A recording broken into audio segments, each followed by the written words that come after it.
नमस्कार, मैं यशपाल शंकर आप सभी के समक्ष में डेली मॉर्निंग के न्यूज़पेपर एनालिसिस में आपके समक्ष प्रस्तुत हुआ हूँ। आज हम शुरुआत करते हैं अपने मॉर्निंग न्यूज़ में कोरोना की क्विक अपडेट से।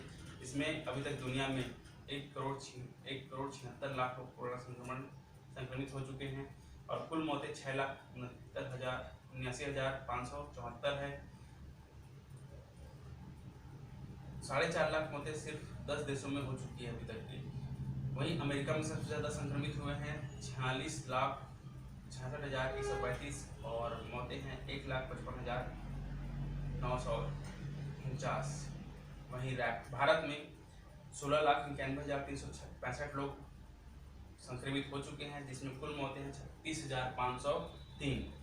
अब नए संक्रमित जो कल के डेट में हुए हैं वो 56,063, मतलब 50,000 के प्लस अबव ही संक्रमण फैल रहा है डेली भारत में। और ठीक हो चुके मरीज जो है वो 10,89,926 और कुल संक्रमित है 16,91,000, इसमें 10,89,000 ठीक हो चुके हैं। वहीं छत्तीसगढ़ में देखें तो 9,194 संक्रमित हो चुके हैं और कुल मौतें अभी तक हुई हैं 55। नए संक्रमित जो कल के डेट में हुए हैं यानी शुक्रवार को 336 हुए हैं और अभी तक ठीक हुए जो मरीज हैं वो 6,230 हैं। रायपुर में कुल संक्रमित अभी तक के 3,082 है और नए संक्रमित हैं 184। वहीं कुल मौत हो चुकी है अभी तक के 25 और नई मौतें कल की डेट में हुई हैं 2 रायपुर जिला में इसमें, और ठीक हो चुके हैं 1,411 लोग ठीक हो चुके हैं। तो कोरोना का जो दायरा है एक महीने में है ना, 1 जुलाई से 31 जुलाई तक के मरीज की जो दर है वो दुगना से ज़्यादा है, मौतों की रफ्तार भी दुगना से ज़्यादा है। टोटल मरीज एक महीने में 10.6 लाख नए मरीज यानी 65% एक महीने में बढ़ गए हैं और ये रफ्तार 40 लाख मरीज हो सकते हैं अगस्त महीने में। ये अंदाज़ा लगाया जा रहा है जिस रफ्तार से बढ़ रहा है अगस्त में 40 लाख मरीज हो सकते हैं केवल, और जुलाई में 10.6 लाख नए मरीज मिले हैं। और मौतें जो हुई हैं 18,000 मरीज बच नहीं सके हैं यानी 50% मौतें एक माह में हो गई है। तो इस आंकड़े को देखते हुए अगर नज़र लगा सकते हैं तो 70,000 मौत अगस्त महीने में हो सकता है जिस रफ्तार से ये दायरा बढ़ रहा है। रिकवरी रेट जो है ठीक होने वाले सभी 25% बढ़े हैं, अब तक 66% लोग ठीक हो चुके हैं। भारत की बात है ये, तो 70% लोग ठीक होने के चांस हैं इस अगस्त माह में। भारत एक यहाँ पर न्यूज़ दिया है कि राहत की बात, जबकि ये राहत की बात नहीं है। यहाँ पर भारत में सामुदायिक संक्रमण अभी नहीं मानता WHO क्या है, सामुदायिक संक्रमण नहीं मान रहा है भारत में। अमेरिका में, ब्राज़ील में सामुदायिक संक्रमण मान रहा है, परंतु भारत और रूस को क्लस्टर संक्रमण मान रहा है यहाँ पर। तो कोरोना का वायरस तो ऐसे भी फैल रहा है, यहाँ पर क्लस्टर के रूप में भले वो स्वीकार करता है पर यहाँ भी सामुदायिक स्तर पर वो संक्रमण फैलना चालू हो चुका है। ये चिंतनीय है कि हमारे यहाँ संक्रमण तेजी से बढ़ रहा है। देख सकते हैं आप, मरीजों का संक्रमण 65% एक महीने में बढ़ गए हैं कुल। अब छत्तीसगढ़ की बात किया जाए तो यहाँ पर स्वास्थ्य मंत्री के बंगले में 10 लोग कोरोना पॉजिटिव मिले हैं और मंत्रालय के 5 कर्मचारी भी संक्रमित पाए गए हैं। इसको देखते हुए मंत्रालय और इंदिरावती भवन को 3 दिनों के लिए पूरी तरीके से बंद कर दिया गया है और 10 स्टाफ जो बंगले में स्टाफ संक्रमित हुए हैं उसमें ड्राइवर है, कुक है, बहुत सारे स्टाफ है, वो 10 लोग मिले हैं यहाँ पर। तो पूरी तरीके से सैनिटाइज किया गया है अभी मंत्री बंगले को, और हर जिले में कोई ना कोई कोरोना पेशेंट जरूर मिला है यहाँ पर पॉजिटिव। अब रायपुर के केवल की बात किया जाए आंकड़ों की, तो रायपुर राजधानी होने के कारण यहाँ पर भीड़ बहुत ज़्यादा है और भीड़ में बाजार वगैरह में भीड़ देखा जाए तो बहुत ज़्यादा बढ़ जाता है जब बाजार 4 घंटे के लिए खुला जाता है 10 से 6 के बीच में। तो अभी तक के 2,947 मरीज मिल चुके हैं, इसमें से अभी प्रेजेंट में एक्टिव मरीज है 1,460। अब 1,460 लोग अभी वर्तमान में हॉस्पिटल में एडमिट हैं कोरोना संक्रमण पॉजिटिव के कारण। तो यह 3000 के आसपास पहुंच चुका है। 31 मई तक कोरोना के केवल 15 मरीज थे रायपुर में। जून व जुलाई में 2947 मरीज बढ़ गए। पिछले 10 दिनों में 1602 मरीज मिले हैं। रोज का औसत 160 मरीज का है रायपुर का। जिनकी रिपोर्ट पॉजिटिव आई है उनके संपर्क में आकर 15 से 20% लोग संक्रमित हुए हैं। यह एक अलार्मिंग सिचुएशन है जिसमें 50% एक्टिव केस रायपुर में है। केवल पूरे प्रदेश में 50% केस केवल रायपुर में है। कुल मरीजों में रायपुर में 33% मरीज मिले हैं। संक्रमण को रोकने के लिए लोगों को पूरी तरीके से एहतियात बरतना होगा। इसके लिए अब जब वहाँ पर आप सोशल डिस्टेंसिंग का सही तरीके से पालन नहीं करेंगे, सही तरीके से मास्क का उपयोग नहीं करेंगे, तो आप यहाँ पर कोरोना संक्रमण को रोकने से नहीं रोक सकते। जैसे कि यहाँ पर दैनिक भास्कर में एक फोटो छपी है जिसमें संदीप रजवाड़ी जी ने एक फोटो दिया है, जहाँ पर कोरोना सेंटर जो है, जहाँ पर कोरोना के मरीज जा रहे हैं टेस्ट कराने के, उनको कुछ ऐसा लक्षण आया है जिसके कारण या किसी संक्रमित के संपर्क में आए हैं, जिसके कारण उन्हें कोरोना संक्रमण का टेस्ट कराने के लिए गए हैं। तो कालीबाड़ी में जो टीबी अस्पताल है वहाँ पर बनाए गए कोरोना टेस्ट सेंटर में जो भीड़ है वो बहुत ज़्यादा आ रहा है। प्रतिदिन हर दिन करीब 300 लोग टेस्ट कराने जा रहे हैं और वहाँ पर जो व्यवस्था है वो भी उतनी सुचारू रूप से नहीं है, क्योंकि कोरोना के मरीज वहाँ पर है और कुछ लोग संभावित होने के कारण वहाँ पर जाकर टेस्ट कराते हैं, जिनको नहीं रहता है पर संभावना होती है कि उनको हो सकता है करके वो टेस्ट कराने जाते हैं। तो जब वो इस माहौल में जाते हैं, रायपुर कोरोना जांच के लिए जब जा रहे हैं वहाँ पर कालीबाड़ी सेंटर या कहीं भी जा रहे हैं, अगर वहाँ पर सही तरीके से सुविधा न दी जाए, सोशल डिस्टेंसिंग का पालन न कराया जाए, भीड़ को लाइन से एक इकट्ठा करके रखा जाए वहाँ पर, तो जिनको नहीं है वो भी संपर्क में आ जाते हैं कोरोना पॉजिटिव के। जहाँ पर कोरोना पॉजिटिव जांच कराने के लिए गया हुआ है, तो जब टेस्ट कराएंगे तो उनको कोरोना लक्षण दिखेगा ही, और जब टेस्ट कराएंगे कोरोना लक्षण दिखेगा ही, पर कोरोना तो जांच में आएगा ही पर लक्षण नहीं है उसमें। लोग ये शिकायत आ रही है कि हमारे अंदर लक्षण नहीं है फिर भी हमको कोरोना पॉजिटिव मिल गया है, ये कुछ घपला हो रहा है ऐसा शंका करते हैं। बट जब वो किसी छोटे कम स्तर पर जब कोरोना पॉजिटिव के संपर्क में आते हैं, तो जब भीड़ भाड़ इलाके में जाते हैं तो स्मॉल रूप में उनका कोरोना पॉजिटिव जब इंसर्ट होता है तो वह डिटेक्ट हो जाता है। तो ये जो लाचार व्यवस्था है यहाँ पर भीड़ का, तो इस भीड़ में कहीं ना कहीं ट्रांसमिशन हो जाता है सोशल के बीच में। तो ये जो ट्रांसमिशन है इसके कारण जो नहीं हो रहा है वो भी हो जाता है, जिनको नहीं होना चाहिए उनको हो जाता है। लक्षण तो बाद में नजर आता है, या फिर किसी का इम्यून सिस्टम स्ट्रांग होता है तो कुछ दिन बाद वो ऑटोमेटिक ठीक हो जाता है, पर जांच में तो वो दायरे में आ जाता है कि वो कोरोना पॉजिटिव है।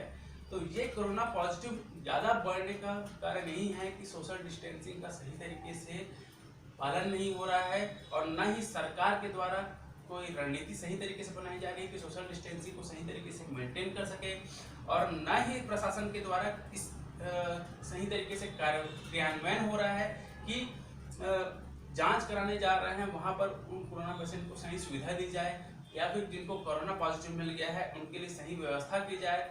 अब थोड़ा सा एक सुविधा ये दिया गया है कि होम आइसोलेशन का, ये बहुत ही स्वागत योग्य डिसीजन है कि कोरोना पॉजिटिव जिनमें लक्षण नहीं है उनको होम आइसोलेशन की व्यवस्था दी गई है। तो इसके लिए ये एक सही व्यवस्था है कि होम आइसोलेशन जिनको घर में सही सुविधा है वो रह सकते हैं, पहले जानकारी दे, जांच करें, अगर कोरोना पॉजिटिव आते हैं लक्षण नहीं है तो होम आइसोलेशन व्यवस्था की जा सकती है। तो ये हो गया हमारा सभी न्यूज़पेपर्स में इसको प्रमुखता से प्रकाशित किया गया है कि स्वास्थ्य मंत्री के बंगले में जो कोरोना पॉजिटिव मिले हुए हैं वो। अब यहाँ पर एक भारतीय हैकर्स का पाक साइबर अटैक 500 से ज़्यादा वेबसाइट को हैक किया गया है। जो हमारे भारतीय हैकर्स हैं दिल्ली, चेन्नई, ऐसे बहुत सारे जगह के, उन्होंने 500 से अधिक पाक वेबसाइट्स को हैक कर लिया, जिसमें पाक सेना, अर्धसैनिक बलों, एरोनॉटिक्स समेत शिक्षा रोजगार विभाग संबंधित साइट्स को वो खंगाल रहे हैं और हैक कर लिए हैं, और जो उनके कुछ इम्पोर्टेंट डेटा है उनको भी उन्होंने डिलीट कर दिया है। तो ये तो भारत के लिए जो वेबसाइट हैकर्स हैं उनके लिए पाकिस्तान तो एक प्रैक्टिकल की तरह वेबसाइट जो है, पाकिस्तान वेबसाइट है वेबसाइट है वो प्रैक्टिकल की तरह यूज़ करते हैं वहाँ पर। और यहाँ पर पाकिस्तान वेबसाइट हैक किया गया है। ये एक्सपर्ट यहाँ पर गोपनीय जानकारी भी पाकिस्तान के जुटा रहे हैं। अब ये पत्रिका में जो फोटो छपा है बाजार का, जो मुख्यमंत्री जी ने एक दिन पहले जो चेतावनी दी है कि फिर लापरवाही कम नहीं होगी तो फिर भी बढ़ सकता है लॉकडाउन का। तो यहाँ पर देख रहे हैं बाजार जब 4 घंटे के लिए खुला हुआ है तो भीड़ बहुत ज़्यादा बढ़ा हुआ है, क्योंकि यहाँ पर त्योहारों का सीज़न है। आज ईद उल अजहा है, आप सभी को ईद उल अजहा की मुबारक हो। और आगे भविष्य में अभी 3 तारीख को रक्षाबंधन भी है, तो इसको देखते हुए लोग बाजार से खरीदारी करने के लिए मजबूर हो रहा है। जब खोला जाता है बाजार को तो वहाँ पर भीड़ ऐसे इकट्ठा होता है कि जैसे भविष्य में कभी और नहीं मिलेगा वहाँ सामान। तो मैंने एक वीडियो इस पर डाला है कि अगर ये भीड़ को कंट्रोल करना है तो हमारे जो ज़रूरत के सामान हैं, जो जरूरी चीज़ें हैं, उन दुकानों को 24 घंटे या 20 घंटे या 18 घंटे के लिए मैक्सिमम टाइम के लिए खोल दिया जाए, ताकि लोग निश्चिंत हो जाए कि हमको तो सामान मिल जाएगा। और वो भीड़ वगैरह देख करके कि जहाँ पर भीड़ ना हो, जब भीड़ का समय ना हो उस समय चले जाएंगे, या कोई ज़रूरी हो जिनको रात को भी जा सकते हैं, अगर रात को दुकान खुलने का आश्वासन मिलता है तो रात को भी जिनको ज़रूरत है, इमरजेंसी है, वो रात को खाली समय में जाकर के भी परचेस कर सकते हैं। तो दिन और रात दोनों खोला जाए दुकानों को। ये एक मैंने वीडियो डाला है और सरकार से भी इसके लिए निवेदन किया है कि इस पर थोड़ा विचार किया जाए और एक पायलट प्रोजेक्ट के रूप में किसी सीमित क्षेत्र में इसको अप्लाई करके देखा जाए। अभी जैसे होम आइसोलेशन को एक पायलट प्रोजेक्ट के रूप में दुर्ग में अप्लाई करके देखे, वो सक्सेसफुल रहा, वैसे ही इस दिन और रात जरूरी सामान की दुकानों को खोलने के लिए एक पायलट प्रोजेक्ट के रूप में अप्लाई करके देखा जा सकता है। और साथ में जो ऑफिस टाइमिंग है उनको थोड़ा सा चेंज किया जाए, हर ऑफिस का अलग अलग टाइमिंग रखा जाए और इसको प्रकाशित किया जाए और इसको नियमित किया जाए। तो कोरोना संक्रमण का दायरा जो सोशल डिस्टेंसिंग का पालन है वो सही तरीके से करने में सुविधा होगी। और सरकार को भी में जो क्रियान्वयन के जो अधिकारी हैं उनको भी इस पर निगरानी रखने में, अपना कार्य करने में, उनको सोशल डिस्टेंसिंग का पालन करवाने में भी ज़्यादा मशक्कत नहीं करना पड़ेगा, क्योंकि इससे सबसे ज़्यादा परेशान पुलिस प्रशासन और मेडिकल स्टाफ जो हैं पूरे वो हैं। तो ये रहा आज का कोरोना का पूरा समाचार इसमें, ठीक है। अब यहाँ पर हसदेव अरण्य की 5 खदानों को नीलामी से बाहर रखेगा केंद्र। जो हसदेव अरण्य और मांड के आसपास के जो खदान हैं उसमें से 5 खदानों को नीलामी से बाहर रखा जाएगा। ये केंद्र सरकार ने आश्वासन दिया है यहाँ पर। तो केंद्र सरकार जो हमारे कोयला मंत्री हैं उन्होंने 2 दिन की यात्रा पर आए हुए हैं। तो यहाँ पर उन्होंने बताया है कि कोयला आयात को बर्दाश्त नहीं है। कोयला को छत्तीसगढ़ में एक हब मान करके यहाँ पर से कोयला के खदानों से कोयला निकाला जा रहा है बिना किसी उचित गाइडलाइन, खनन विभाग के गाइडलाइन के। परंतु ये देखना चाहिए कि इससे एनवायरनमेंट का भी बहुत ज़्यादा नुकसान होता है। आप यहाँ से कोयला खदान जब देखने जाएंगे वहाँ पर, तो वहाँ पर ये जो हसदेव अरण्य, मांड और के आसपास के जो क्षेत्र हैं जहाँ पर कोयला खदाने के चिन्हांकित किया गया है, वहाँ पर पूरा वन फॉरेस्ट है, बहुत घना जंगल है, एलिफेंट जोन है वहाँ पर। तो इससे पर्यावरण को बहुत नुकसान होगा। तो ये सब चीज़ को ध्यान रखते हुए सही तरीके से इसको नीतियाँ बनाया जा सकता है इसमें। अच्छा, छत्तीसगढ़ में जो मानसून सत्र है विधानसभा का, केवल 4 बैठकें होंगी और वहाँ पर 25 से 30 तारीख तक के लिए 4 दिन के लिए खोला जाएगा। और जिनका भी क्वेश्चन आंसर रहेगा विधायक मंत्री का, सिर्फ उन्हीं को जाने को कहा गया है, ताकि कोरोना संक्रमण का विस्तार रोका जा सके।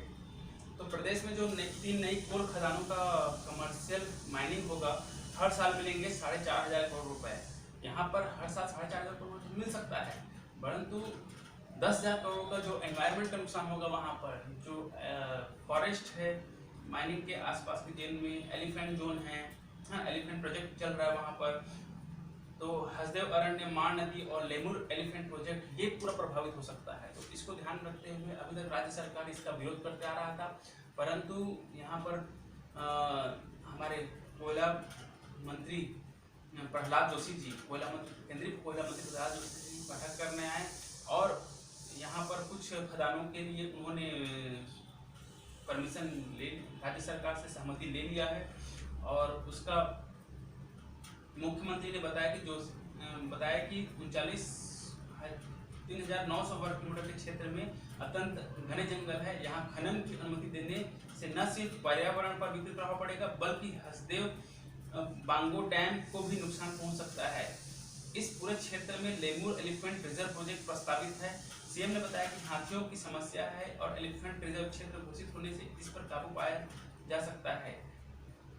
तो इस इलाके में 64 कोयला खदानें हैं। अभी यहाँ यह भी कहा कि इलाके में 64 कोयला खदानें हैं, जिनमें से 5 की नीलामी के लिए केंद्र ने अधिसूचना जारी कर दी है। तो हमारे मुख्यमंत्री ने खुद कहा है कि यहाँ पर पर्यावरण को बहुत ज़्यादा नुकसान हो सकता है। इसको ध्यान रखते हुए केंद्र सरकार एक नीति बनाए और उसके अनुरूप पर्यावरण को नुकसान किए बिना कोयला खनन का को ध्यान दे। अब अयोध्या में जो 5 तारीख को भूमि पूजन होने वाला है, उसको ध्यान रखते हुए वहाँ के जो युवा हैं उनके बीच उनके मध्य में एक आशा जगी है कि अयोध्या में अब व्यापार का एक नई राह, नई दिशा निकलेगी। दशकों से सुनी रही अयोध्या के युवाओं की को उम्मीद भविष्य अब बेहतर होगा।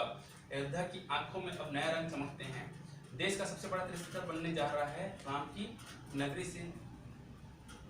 तो यहाँ पर अब जब तीर्थ स्थान बन जाएगा तो यहाँ पर पर्यटन को भी बढ़ावा मिलेगा। पर्यटन को बढ़ावा मिलेगा तो अर्थव्यवस्था वहाँ की सुदृढ़ होगी, उस क्षेत्र की अर्थव्यवस्था सुदृढ़ होगी, उस राज्य की अर्थव्यवस्था सुदृढ़ होगी और उसका पर्यटन के कारण देश को भी थोड़ा सा लाभ मिलेगा उसमें। तो यहाँ पर अगर अयोध्या में भविष्य में अभी आने वाले समय में जब वहाँ पर राम जन्मभूमि में मंदिर का निर्माण हो जाएगा तो वहाँ जब पर्यटन को बढ़ावा मिलेगा तो नए होटल खुलने की संभावना रहेगी, यहाँ रेलवे कनेक्टिविटी बढ़ने की संभावना रहेगी, एयरपोर्ट बढ़ने, पर्यटन की समृद्ध होने की अपार संभावना है। रामनवमी और दीपावली यहाँ विश्व भर की यात्री जुटेंगे। सरयू की महिमा पहले से ही इतनी है कि यहाँ के सावन एक दिन 15-15 लाख जुटते हैं। पिछले साल 2 करोड़ आए थे। अगर पिछले साल 2 करोड़ आए थे तो अब ये तीर्थ स्थान बन जाने के पूरा हो जाने के बाद, काम हो जाने के बाद में यहाँ तो 2 करोड़ से ज़्यादा 10 करोड़ तक भी पर्यटक पहुँच सकते हैं। तो यहाँ पर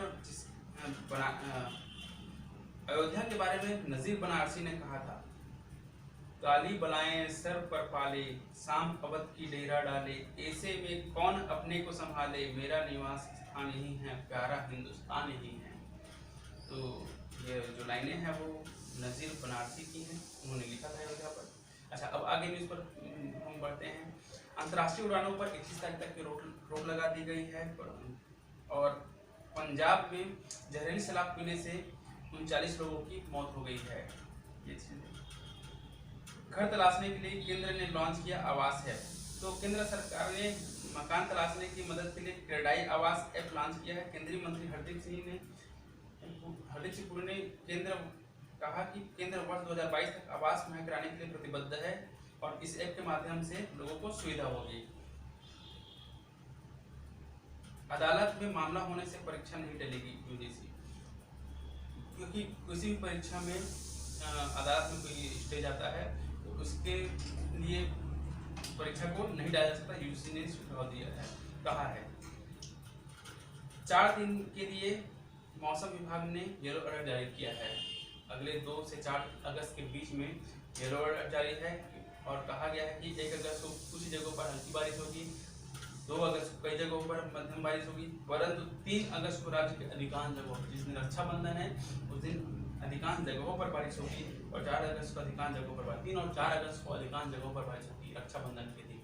तो बेहतर होगा कि कोरोना का संक्रमण फैला हुआ है और बारिश भी होगी तो बहनें जो हैं अपने घर पर ही रक्षाबंधन का त्यौहार मनाएं और पेड़ पौधों को भी राखी बांध सकती हैं। भाई के जगह पर पेड़ पौधों को राखी बांध सकती हैं। या फिर अपने आराध्य देव जैसे गणेश भगवान, कृष्ण भगवान हैं, उनको भी राखी बांध सकती हैं।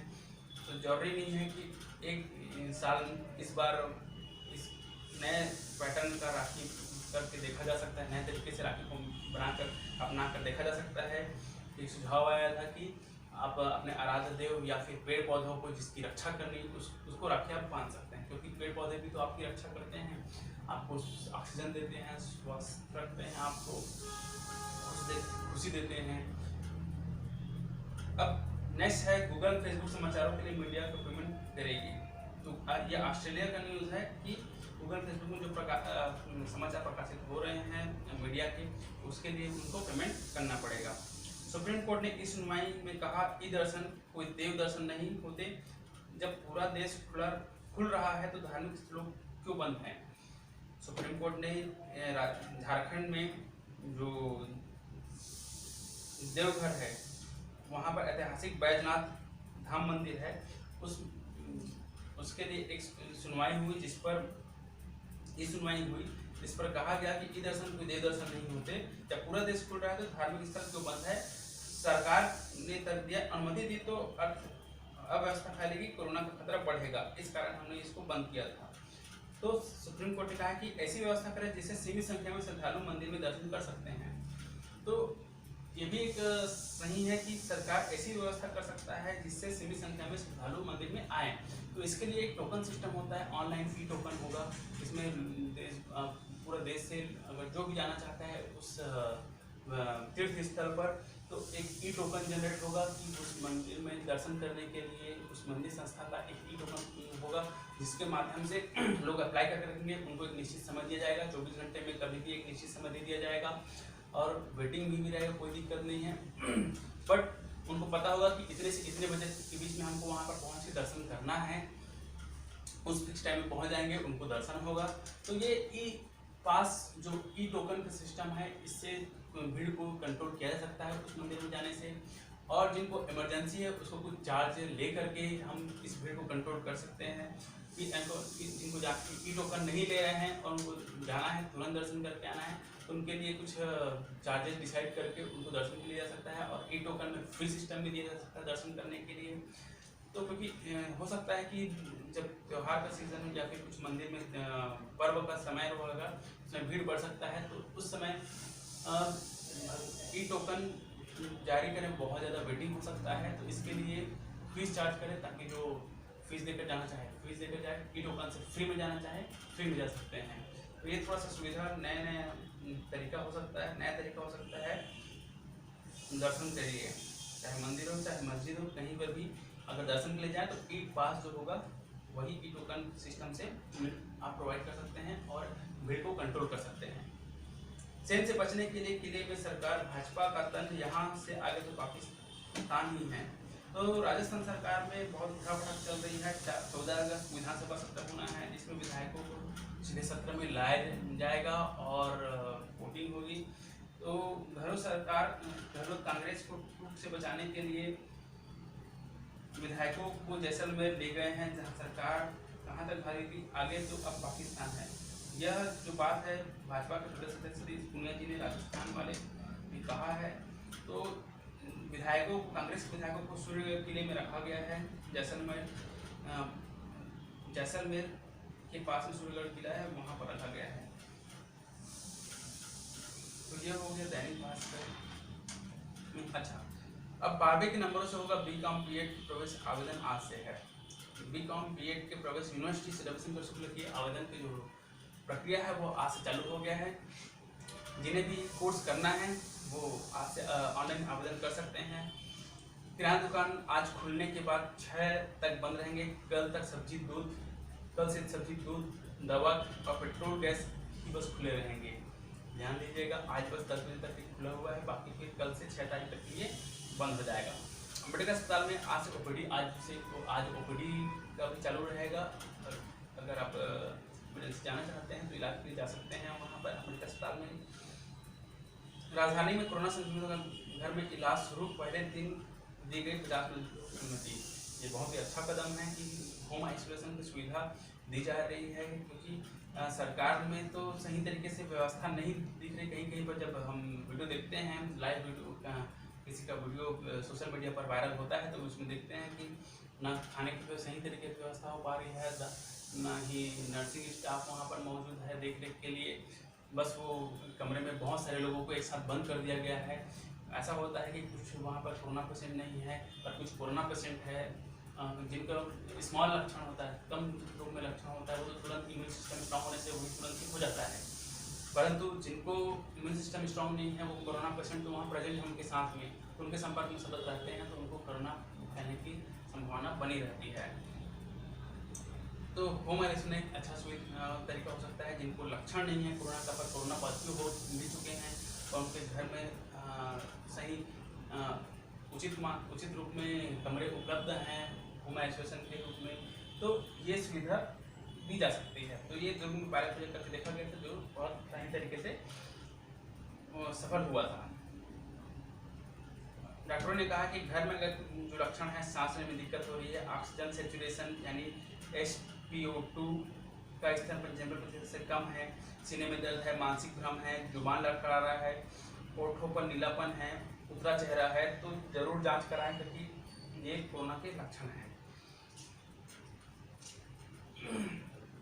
तो जब होम आइसोलेशन क्या प्रोसेस है कि जब सैंपल देने वाला व्यक्ति अगर पॉजिटिव निकलता है, तो CMHO दफ्तर से फ़ोन, उसके लिए CMHO दफ्तर से फ़ोन आता है, उसकी सूचना दी जाती है कि कोरोना पॉजिटिव का।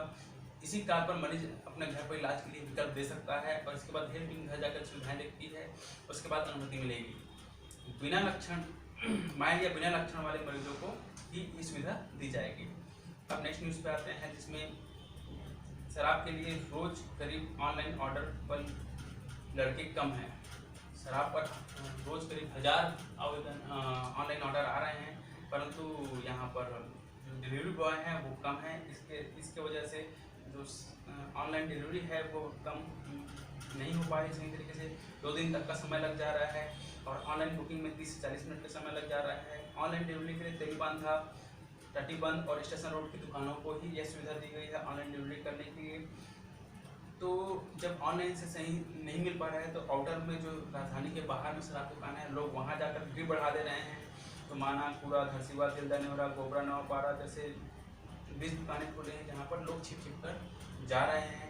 और माना के शराब दुकान इतना भीड़ हो गया था कि वहाँ से कोरोना संक्रमण का बहुत ज़्यादा चांसेस था बढ़ने का, तो उसे बंद 4 दिनों के लिए, 4 तारीख तक के लिए बंद कर दिया गया है। 4 अगस्त के लिए बंद करना पड़ा है उसको। अब नई शिक्षा नीति, अब यहाँ पर पक्ष विपक्ष के बीच में वाद विवाद चल रहा है कि नई जो शिक्षा नीति आई है 2020, उसमें नई नीति समझ से परे है, बच्चों को नुकसान पहुँचेगा। बघेल जी बोल रहे हैं ये। कांग्रेस ने शिक्षा को बनाया प्रयोगशाला, भाजपा का ये बात है। यहाँ पर कांग्रेस शिक्षा को बनाया प्रयोगशाला, छत्तीसगढ़ में बात कर रहे हैं। उपासना जी कहना है कि पहली बार शिक्षा को आज़ादी मिली है। नई शिक्षा नीति सामाजिक और व्यवहारिक। जो छत्तीसगढ़ टीचर्स एसोसिएशन के प्रदेश अध्यक्ष संजय शर्मा ने कहा कि शिक्षा नीति नौनिहालों से लेकर माध्यमिक शिक्षा तक बच्चों को प्रोफेशनल व व्यवहारिक शिक्षा का परिचय कराएगी। ये कहा है। लॉकडाउन में जरा सी छूट से ऐसा है कि राजधानी के बाजार का हाल, यहाँ पर हर पेपर में दिखाया गया कि जरा सी छूट दे रहे हैं तो भीड़ इतना ज़्यादा बढ़ जा रहा है कि संक्रमण का और प्रकोप और बढ़ने के चांसेस बढ़ जाते हैं। तो इसके लिए जो तरीका है वो थोड़ा सा अलग हट के देखा भी जा सकता है, जिसे मैंने सुझाया है। आप जाकर मेरे वीडियो पर देख सकते हैं। लॉकडाउन के कारण पिछले साल से कम हुई 703 मौतें। जो सड़क हादसे हैं उस पर लॉकडाउन होने की वजह से जब बाहर निकलना प्रतिबंध है, तो 703 मौतें कम हुई पिछले साल के अपेक्षा। अभी जून तक की मौतें, 7 जून तक के लिए 700 कम मौतें हुई हैं। तो 2020 के शुरुआती 6 महीने में राज्य में 5403 सड़क दुर्घटनाओं में 2074 व्यक्तियों की मृत्यु हुई है और 5156 घायल हो गए हैं। निगम मंडल में छोटे लोगों को सहकारिता और मंडी में मिलेगा मौका, बन रही सूची। अभी निगम मंडल आयोग की कुछ सूची बाकी है, उसकी सूची बन रही है, जिनको मौका मिलेगा। एन बैजेंद्र कुमार जो छत्तीसगढ़ कैडर के वरिष्ठ IAS अधिकारी NMDC के MD एन बैजेंद्र कुमार शुक्रवार को रिटायर हो गए। उन्होंने ट्वीट कर अपने जानकारी दी। 35 साल की की सेवा के बाद लंबे प्रशासनिक कार्यकाल के बाद उनकी विदाई शुक्रवार को हुई है। विधानसभा का सत्र 25 तारीख से अधिसूचना जारी हो गया है। 4 बैठकें होंगी। तेंदुपत्ता संग्राहक परिवार के मुखिया की हादसे में मौत मिलेंगे 4 लाख। अगर तेंदुपत्ता संग्राहक के मुखिया की मौत होती है तो उन्हें 4 लाख से मिलेगा। और केंद्र ने बंद कर दी, अब राज्य ला रही है नई बीमा योजना।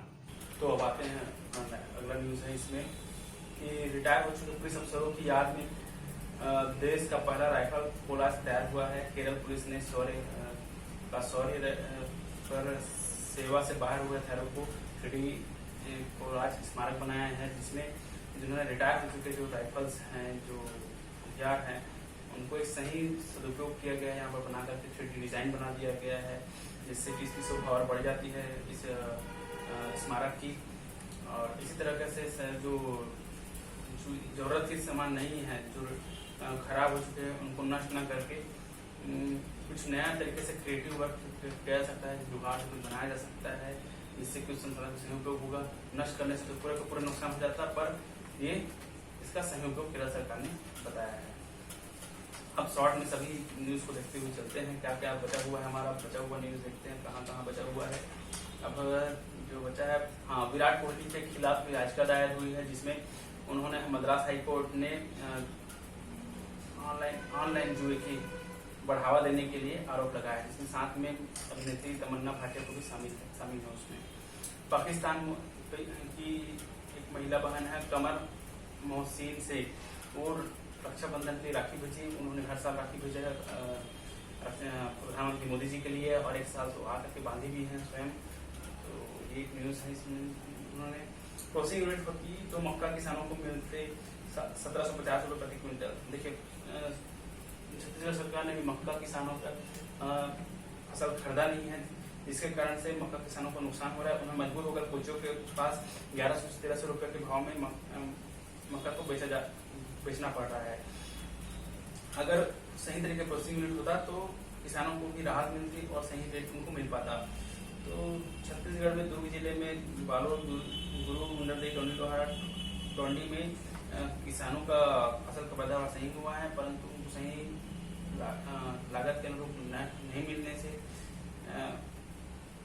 समर्थन मूल्य में नहीं मिलने से उनको नुकसान उठाना पड़ा है। सोशल डिस्टेंसिंग का सबसे अच्छा एग्जांपल यहाँ पर काबा में परिक्रमा के लिए सोशल डिस्टेंसिंग का दिखाया गया फोटो। पहले जो 2020 से पहले जो है वो भीड़ दिखा है, और इसमें तो कोरोना से बचाव के लिए सबसे सही तरीका तो सोशल डिस्टेंसिंग का पालन ही है। अगर सोशल डिस्टेंसिंग सही है, मास्क सही तरीके से लगाए हैं, सैनिटाइजर का सही प्रयोग हो रहा है, तो कोरोना से बचाना आसान है। परंतु अगर जहाँ पर जैसे कि बाजार को कभी भी ओपन करते रहे, थोड़ी देर के लिए ओपन कर रहे हैं, तो उससे सोशल डिस्टेंसिंग का पालन करना असंभव सा हो जाता है। तो कोरोना का संक्रमण बढ़ने का चांस ज़्यादा रहता है उसमें। अब कोरोना के हाहाकार को हरा कर लौटे डीकेएस के 2 सर्जन अब इलाज के लिए जुटे। डीकेएस अस्पताल के 2 सर्जन हैं, कोरोना पॉजिटिव पाए गए थे। अब उनका इलाज होने के बाद में वो खुद अब इलाज के लिए जुट गए हैं, इलाज करने के लिए जुट गए हैं। उनके जज्बे को सलाम है डॉक्टरों के। और संपर्क में और लक्षण नहीं, ओपीडी में संपर्क में आए और लक्षण नहीं है तो ओपीडी में इलाज संभव है, कह सकते हैं।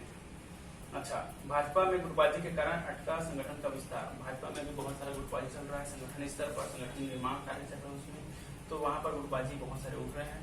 तो इस पर ये अभी लगातार ये न्यूज़ में आ रहा है, खबरों में है। ये अजय चंद्राकर जी ने सरकार के कामकाज पर फिर उठाया सवाल। जो मुख्यमंत्री समग्र विकास, नगरीय विकास, समग्र श्रम विभाग एवं सभी प्राधिकरण की राशि स्वीकृति के लिए मुख्य सचिव की अध्यक्षता में एक सदस्यीय समिति बनाई गई है, जो शासकीय से नियमों के प्रोटोकॉल के तहत गलत है। यहाँ पर ये उन्होंने आरोप लगाया ट्वीट के माध्यम से। चेक पोस्ट खोलना भाजपा के पक्षियों पर चलने जैसा है। जैसा कि आम आदमी पार्टी ने यहाँ पर कहा है कि कांग्रेस सरकार द्वारा परिवहन चेक पोस्ट पुनः शुरू करने का कड़ा विरोध आम आदमी पार्टी ने किया है। यहाँ राज्य तेंदुपत्ता संग्राहकों के लिए ला रही है नई बीमा योजना। तो तेंदुपत्ता संग्राहक है उनके लिए बीमा योजना, प्रोत्साहन, पारिश्रमिक और छात्रवृत्ति योजना लाने की जानकारी माननीय अकबर ने दी है। तेंदुपत्ता संग्राहकों को बोनस भी मिलेगा इस बार। कोरोना सैंपल टेस्ट रिपोर्ट आए बिना ही कोविड-19 अस्पतालों में संदिग्ध की भर्ती, ये बहुत बड़ी लापरवाही हुई है। स्वास्थ्य विभाग की बड़ी लापरवाही सामने आई है। यहाँ पर बिना लक्षण वाले घर में क्वारंटाइन किए जाने का है नियम। अभी 2 दिन पहले ही इसको नियम आया है स्थिति दूर का पाया प्रोजेक्ट के बाद में कि उनका लक्षण नहीं है, कोरोना पॉजिटिव आ रहा है, उनको घर में क्वारंटाइन आइसोलेट कर दिया जाए। कोविड-19 कचरे के लिए अलग से निपटान करने के लिए राष्ट्रीय हरित अधिकरण एनजीटी ने एक आदेश जारी किया है, जिसमें कीटनाशक का घोल का छिड़काव जरूरी है और उसके माध्यम से उसका सही निपटान हो। इसके लिए गाइडलाइन तैयार करके तो उस कोविड-19 के कचरे को निपटाने के लिए आदेश जारी किया है अस्पतालों को। अब अस्पतालों में संगीत से कोरोना मरीजों को तनाव हो रहा दूर। अच्छा, कोरोना मरीज जो अस्पतालों में भर्ती होते हैं या फिर और कोई भी मरीज है, तो उनको अस्पताल में अगर संगीत चलाया जाए, जैसे कि सुबह 6 से 8 बजे तक की भारतीय शास्त्रीय संगीत के अलावा वीणा, बांसुरी, सितार के स्वर थोड़े अंतराल में मरीजों को मेडिकल स्टाफ को सुकून देते हैं। इनमें ओंकार धुन, राम धुन, राधा कृष्ण सतनाम धुन आदि के साथ वीर गाथा की धुनें शामिल हैं। तो ये एक नया प्रयोग बहुत अच्छा है, जिसमें मेडिकल स्टाफ और मरीजों को भी बहुत राहत मिल सकता है इसमें, क्योंकि एक तबीयत खराब होने पर मानसिक दबाव होता है और उस दबाव को संगीत के माध्यम से थोड़ा सा कम किया जा सकता है। वहीं पर भारी भूमि में सभी न्यूज तो हम पढ़ चुके हैं, लगभग जो छूट गया है हमसे वो वाला हम देख लेते हैं यहाँ पर।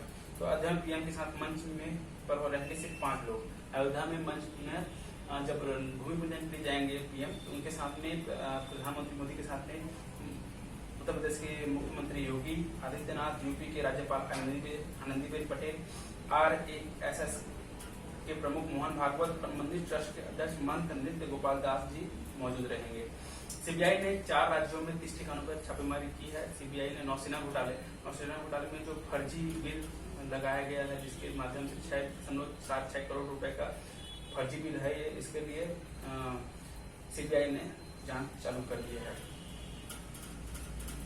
अब जहरीली शराब पीने से 49 लोगों की मौत हुई, सैनिटाइजर पीने से 9 लोग की मौत हुई। आंध्र प्रदेश में 9 लोग सैनिटाइजर पीने से मर चुके हैं। बिना एनओसी के नहीं होगा सेना पर फिल्म का प्रसारण। मतलब सेना पर कोई फिल्म बना रहा है, चाहे वो वेब सीरीज हो, चाहे डॉक्यूमेंट्री हो, चाहे फिल्म हो, इसका प्रसारण बिना एनओसी, रक्षा मंत्रालय के बिना एनओसी के आप इसको प्रदर्शित नहीं कर सकते हैं। ईडी ने रिया चक्रवर्ती पर मनी लॉन्ड्रिंग का केस दर्ज किया है और पूछताछ भी करने के लिए कार्रवाई हो सकती है। हाई कोर्ट ने जेल प्रशासन से कहा, कैदियों को 2 टीवी की सुविधा चांद तारे तोड़कर लाने के लिए नहीं बोल रहा है। अच्छा, जेल प्रशासन को हाई कोर्ट ने आदेश दिया है कि कैदियों को टीवी की सुविधा दी जाए, जिससे कि खाली समय में उनको सही, जैसे धार्मिक कार्यक्रम या फिर कुछ मोटिवेशनल ये कार्यक्रम दिखा करके उनको मानसिक रूप से सही तरीके से उनका मार्गदर्शन किया जा सकता है। तो ये सही प्रयोग है ये कि टीवी दे करके ऐसा प्रोग्राम दिखाया जाए जिससे कि उनका चरित्र विकास हो, उनको कुछ नए चीज सीखने को मोटिवेशनल प्रोग्राम के माध्यम से नई स्किल डेवलपमेंट के टीवी के माध्यम से सिखा सकते हैं। तो हर जेल में तो ये टीवी का होना सही है, परंतु उसमें टीवी में क्या दिखाया जाए ये भी सुनिश्चित करना बहुत जरूरी है। 3 तलाक कानून से बढ़ा मुस्लिम महिलाओं का आत्मविश्वास। तो 3 तलाक कानून भाजपा सरकार ने लाया है, उससे मुस्लिम महिलाओं में आत्मनिर्भरता, आत्मविश्वास बढ़ा हुआ है। 3 तलाक के मामले 82% तक कम हो चुके हैं। यहाँ पर महाराष्ट्र में गठबंधन सरकार कुछ दिनों की मेहमान। राज ठाकरे ने यहाँ पर जो 3 गठबंधन सरकार है, शिवसेना, एनसीपी और कांग्रेस की, वह कुछ दिनों के मेहमान है। यह ऐसा पता है, दोनों के बीच में एकता नहीं होने के कारण ऐसा एक बयान दिया है उन्होंने। अब स्वास्थ्य मंत्री के बंगले में हो गया, दम घुटने से हुई 47,000। ये शासन की, जब शासन ने गोधन योजना और नरवा गरवा गुरुआ बाड़ी ये योजना सब चला रहे हैं, इसके बावजूद भी 47,000 की मौत हुई। ये सबसे बड़ा फेलियर है छत्तीसगढ़ गवर्नमेंट का। तो इस पर सही तरीके से कार्रवाई कर उचित नियमन होना चाहिए इस पर। आंध्र प्रदेश में होगी 3 राजधानी। अब आंध्र प्रदेश में 3 राजधानी होगा, जिसके लिए राज्यपाल ने मंजूरी दे दी है। आंध्र प्रदेश के विशाखापट्टनम को कार्यकारी राजधानी बनाया गया है और अमरावती को विधायी राजधानी और कुर्नूल को न्यायिक राजधानी। क्या हुआ है, ये एग्जाम में आ सकता है। विशाखापट्टनम को कार्यकारी राजधानी, अमरावती को विधायी राजधानी और कुर्नूल को न्यायिक राजधानी। ठीक है, ये 3 को राजधानी बनाया गया है अलग अलग तरीके से।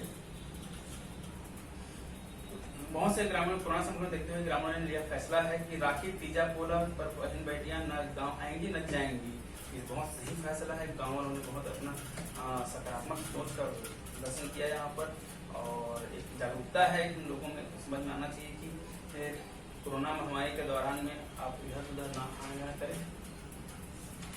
तो इस तरीके से